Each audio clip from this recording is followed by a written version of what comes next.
I'm still with the chief political writer at Spiked Online, Brendan O'Neill. Brendan, if you don't mind, can we dwell for a little on what is already a legendary meeting this afternoon between Keir Starmer and Donald Trump, who, whatever you think of Mr. Trump, he tells it like it is.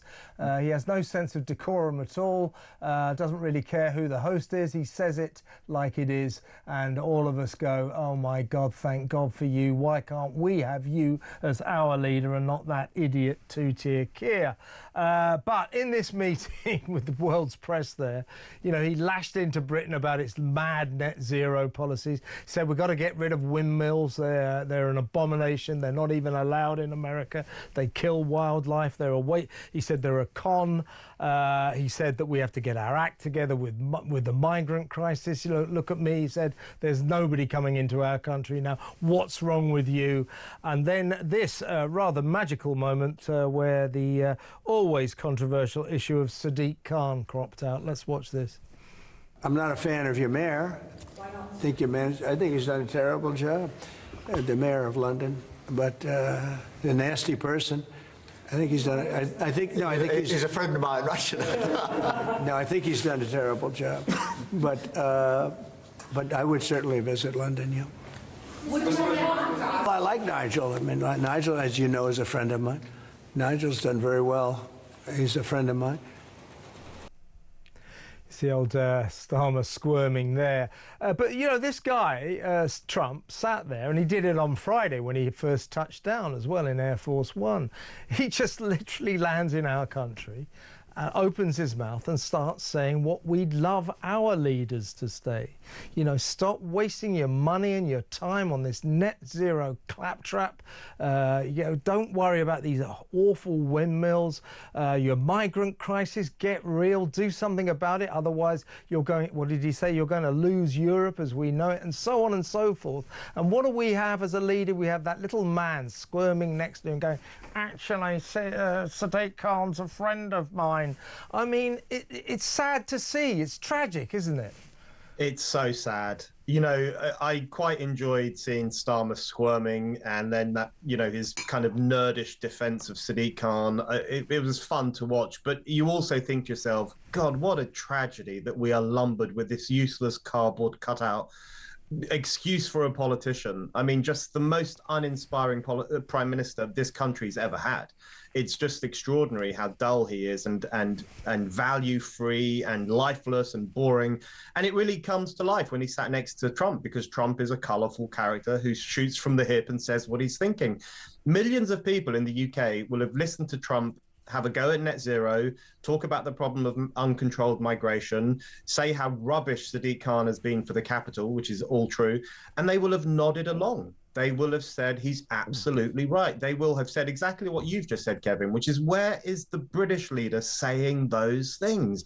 You know, Farage does it, of course, here and there, but if we just had a politician who was populist, understood working class people's concerns, took seriously the problem of net zero, the religion of net zero and the migrant crisis, if we had that person would clean up at the ballot box. And it's Trump's visit is such a reminder that there's just a black hole in British politics that someone needs to fill at some point. Yeah, so just for a few brief, brilliant moments today, and indeed when he first turned up on Friday, you know, we had a politician, you know, explaining the situation, telling it like it is, and talking to us in ways that we understood. Yes, we believe that net zero is a waste of time, costing us too much money. What are all these windmills? As Donald Trump said, he said they're made in China and they're a con. He's absolutely right. So just for a few moments, you know, there was this sort of parting of the ways, and you could see, you know, a politician telling the British people like it is, and we're all going, exactly, Donald, exactly, Donald. Donald will now leave, that parting of the ways will close, and Starmer will return to just not listening to us. It's more than that. He knows what we're saying. He knows we're worried about the migrant crisis. It's now emerged, by the way, as the top issue that will affect the next election, according to a new poll. So all those politicians who love to say, oh, don't worry about that nonsense, it's the economy, it's the cost of living that will determine the results of the next election. It isn't, actually. It's the migrant crisis. The politician that can solve the migrant crisis wins the next election, hands down. However, Starmer will now go back to sticking his fingers in his ears and just not discussing the issues that worry the British people. You know, you make such an important point, which is that Starmer and the rest of them, they know what we're thinking, but they just think we're stupid for thinking it. They hate what we think. It's not as if they're out of touch with us. I mean, they are, of course. They understand our concerns, but they think we're just real dumb people for having those concerns. And that's what was so liberating about listening to Trump, because if we said those things, if ordinary Brits said those things, if they criticised net zero, they'd be called climate change deniers. If they criticised the migrant crisis, they're called far right and fascist, like those decent, hard-working mums of Epping were called when they went on the streets and said, we don't want our children to be raped by men from overseas. If we criticise Sadiq Khan, you know, you run the risk of being called Islamophobic. That's often what is said about people who say Sadiq Khan's been the most useless mayor London's ever had. We're so restricted in what we can think and say in the culture that Britain has developed. And so it just feels so liberating to see Trump come along, say what we're thinking, and no one can really call him out because he's the most powerful man in the Western world. So it was really refreshing to hear it. And I just wish more people would say things like that because they're honest and they're true. But I do think, Brendan, you're exactly right. This government does everything it can to deliberately ignore our fears, concerns and worries. But I do think, and they put the cork in the bottle, you know, they try to, we know that they're trying to keep secret the rising number of crimes, alleged crimes, either committed definitely or crimes that asylum seekers are charged with, particularly the rising number of sex offences. They're trying to keep that quiet. Apparently the authorities are writing down when an asylum seeker is charged or accused of a rape or a sex crime, they're writing no fixed address. Whereas the address is actually the local asylum seeker hotel. So they're trying to keep it secret, keep the cork in the bottle. And looking at what's going on all over the country and the anniversary tomorrow, this technique of trying to throw a veil of secrecy over what is concerning and worrying the British people, this is going to really, really blow up in Starmer's face, don't you think?